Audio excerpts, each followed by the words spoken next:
Toffee کی زیادہ ہوئی نا، ٹافی تو دو تین پردوں میں بند ہو گئی اور عورتیں بغیر پردے کے باہر نکل آئیں. تو حضور علیہ السلام کسی بات کو کہہ رہے ہیں کہ دیکھو وہ زمانہ ایک آئے گا، کیف انتم ابتغاء نساؤکم، جب تمہاری عورتوں کی باغیں تمہارے مردوں کے ہاتھوں سے نکل جائیں گی، وفسق شتانکم، اور تمہارے نوجوان باغی ہو جائیں گے، وترکتم الجہاد، اور اللہ کے راستے میں نکلنے کے جذبے تمہارے اندر سے ختم ہو گئے. اب دیکھیں صحابہ رونے لگے، یا رسول اللہ کیا ایسے ہوگا؟ حضور علیہ السلام نے فرمایا کیا پوچھتے ہو، میری امت تو اس سے بھی زیادہ بگڑے گی، اس سے بھی زیادہ بگڑے گی. اب صحابہ کو تو کیونکہ یہ سمجھ میں آتا ہی نہیں تھا، جیسے آج ہمیں اور آپ کو یہ بات نہیں سمجھ آتی. مثال کے طور پہ میں یہ کہہ دوں، ایک ہفتے کے بعد اسلام آباد کے سارے تاجر، اسلام آباد کے سارے نوجوان وہ جنید بغدادی بن جائیں گے اور عورتیں رابعہ بصریہ ہوں گی، تو آپ سب کہیں گے یہ مولوی ابراہیم پاگل ہو گیا، یہ پاگل آدمی ہے، کیسے ایک ہفتے کے اندر اسلام آباد بدل جائے گا؟ حالانکہ اگر بدل جائے تو کسی کو کوئی اشکال ہے؟ اشکال تو نہیں ہے نا، اچھی بات ہے اگر بدل جائے. لیکن مجھے اور آپ کو یہ بات نہیں سمجھ آ رہی. صحابہ کرام کو اس کا الٹ سمجھ میں نہیں آتا تھا کہ کوئی نوجوان اللہ کی دھرتی پر چلتا ہوا، اللہ کا باغی ہو، اللہ کی دھرتی پہ چلتا ہوا وہ حضور علیہ السلام کا باغی ہو، یہ صحابہ کو نہیں سمجھ میں آتا تھا. تو صحابہ نے پوچھا یا رسول اللہ وہ کیسے اس سے زیادہ بگڑیں گے؟ تو حضور علیہ السلام نے فرمایا کیف انتم اذ لم تأمر بالمعروف ولم تنہوا عن المنکر، تمہاری حالت اس وقت کیا ہوگی؟ ماشاءاللہ مولانا تشریف لے آئے ہیں. تو سب ساتھی اپنی اپنی جگہوں پہ بیٹھیں، اپنی اپنی جگہوں پہ بیٹھیں اور توجہ سے انشاءاللہ بات سنیں. موبائل فون اپنے، میں دوبارہ درخواست کروں گا کہ موبائل فون اپنے بند کر لیں یا سائلنٹ پہ کر لیجیے. السلام علیکم ورحمۃ اللہ وبرکاتہ.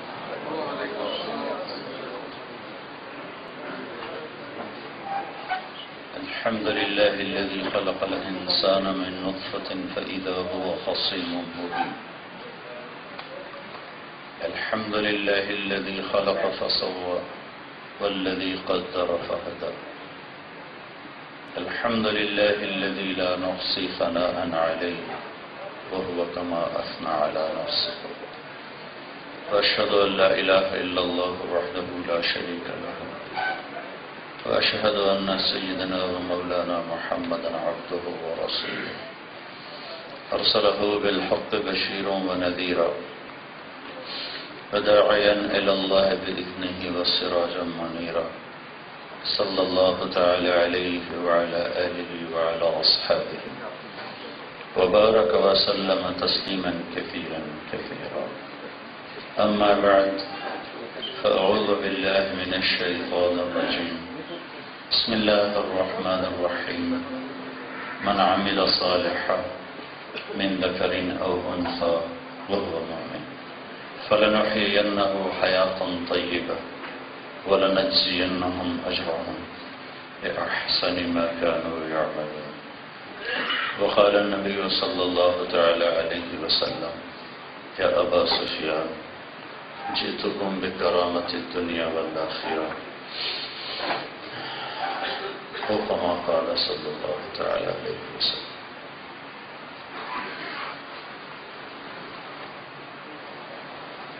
میرے محترم بھائی اور دوستو،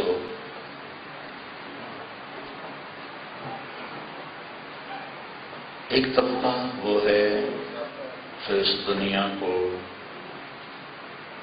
سب کچھ سمجھتا ہے، اسی کے لیے جیتا ہے، اسی کے لیے مرتا ہے. تو ان کی ترجیحات یقیناً کچھ اور ہوں گی. بھائی آواز تھوڑی کرو، گونج رہی ہے. ایک طبقہ وہ ہے جو اسے امتحان سمجھتا ہے، گزرگاہ سمجھتا ہے، جو کچھ اس کے پاس ہے اسے اپنا حق نہیں سمجھتا بلکہ دینے والے کا احسان سمجھتا ہے. تو اس کا طرز زندگی اپنے آپ اور ہو جائے گا. آپ اسلام آباد میں رہتے ہیں، آپ کی ترجیحات اور ہیں.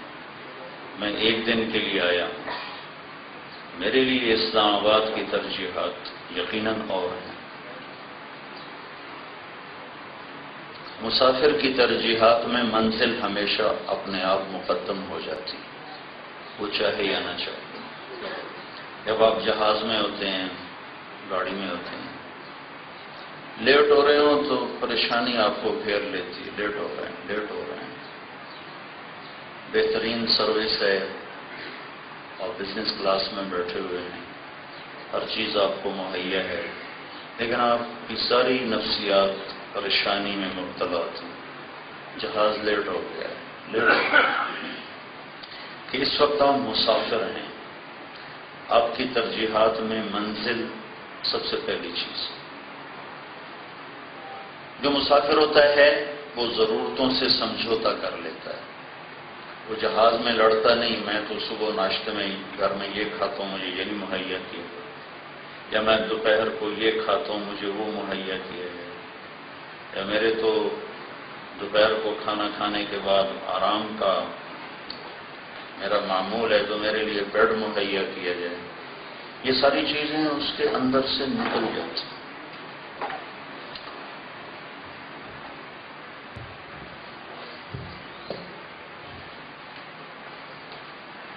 اور ضرورتیں مؤخر کر دیتا ہے اور منزل کو آگے کر دیتا ہے. چھوٹا سا باتھ روم ہے جس میں بیٹھنا بھی مشکل، اٹھنا بھی مشکل، ہاتھ دھونا مشکل، کوئی گلا نہیں، تو اتنا چھوٹا باتھ روم ہے کہ ابھی نفسیات نے جمع تفریق کچھ اور طرح کی کر رکھی ہے. یہی آدمی جب گھر پہنچتا ہے تو اس کو اتنی کرسی پہ 6 گھنٹہ بٹھاؤ تو یہ لڑے گا. اس کو چھوٹے سے باتھ روم میں پہنچاؤ تو یہ لڑے گا. جیسے جہازوں میں چائے ملتی ہے ویسی چائے سے گھر میں ملے تو یہ نوکر پر بھی لڑے گا، بیوی سے بھی لڑے گا. وہ جیسا تھوڑا سا کھانا اور ادھے کچے چاول ادھے پکے، وہ اگر اس کو گھر میں ملیں تو یہ باورچی کی بھی پٹائی کرے گا، بیوی کو بھی ڈانٹے گا. یہ کیا کیا؟ اب یہ کم تبدیل ہو گیا ہے کہ اب مسافر سے ہٹ کر وہ مقیم بن چکا ہے، اس کا رہنے کا ارادہ ہے. تو اب ضروریات سے وہ سمجھوتا نہیں کرتا. وہ کہتا ہے اتنے وقت پہ یہ ناشتہ ہونا چاہیے، ایسی چائے ہونی چاہیے، ایسا کھانا ہونا چاہیے، بیڈ روم ایسا ہونا چاہیے. یہ ساری چیزیں ایک دم اس کے اوپر اپنے آپ آ جاتی. کوئی یہ آگے پیچھے کر کوئی بٹن نہیں لگا ہوا کہ بٹن لگایا تو ضرورتیں آگے چلی گئیں اور بٹن دبایا تو ضرورتیں پیچھے چلی گئیں. یہ یہاں اپنے آپ ایک نظام اللہ تعالیٰ نے پیدا فرمایا ہوا ہے. اسی مضمون کو میں اب دنیا میں لے آتا ہوں. ایک طبقہ ہے جو نہ اللہ کو پہچانتا ہے نہ آخرت کو مانتا ہے، بلکہ اس کا انکار اور مذاق اڑاتا ہے، جس کو قرآن کہتا ہے ہیہات ہیہات لما توعدون. یہ کہتے ہیں، یہ سب جھوٹ بولتے ہیں جو کہتے ہیں موت کے بعد کچھ. ان ہی الا حیاتنا الدنیا نموت ونحیا وما نحن بمبعوثین. یہی زندگی ہے موت تک، اس کے بعد کچھ بھی. تو ایک آدمی اسلام آباد میں یوں زندگی گزار رہا ہے کہ یہی سب کچھ ہے، تو اس کی سوچ ترجیحات 100% اور ہو جائیں گی. اور دوسرا آدمی یوں کہتا ہے کہ میں یہاں اللہ کا بھیجا ہوا ہوں، چند روز کے لیے مسافر بن کے آیا ہوں. مجھے عزت ہے تو میرا امتحان ہے، میرے پاس دولت ہے تو میرا امتحان ہے، یہ میری ذاتی چیز نہیں ہے. میرے پاس فقر ہے تو یہ بھی میرا امتحان ہے. میرے پاس 5 مرلے کا گھر ہے تو یہ بھی امتحان ہے، اور 5 کنال کا ہے تو یہ بھی امتحان ہے. اور مجھے اپنے اللہ کو جواب دینا ہے اور یہاں سے اٹھ کے میں نے چلے جانا ہے. تو اس کی ترجیحات اپنے آپ اور ہو جائیں گی. دونوں کی سوچ ایک نہیں ہو سکتی. پہلی سوچ غیر مسلم کی ہے، دوسری مسلم کی ہے. ہماری بدقسمتی ہے کہ آج غیر مسلم طاقت میں ہے، اس کا راج ہے.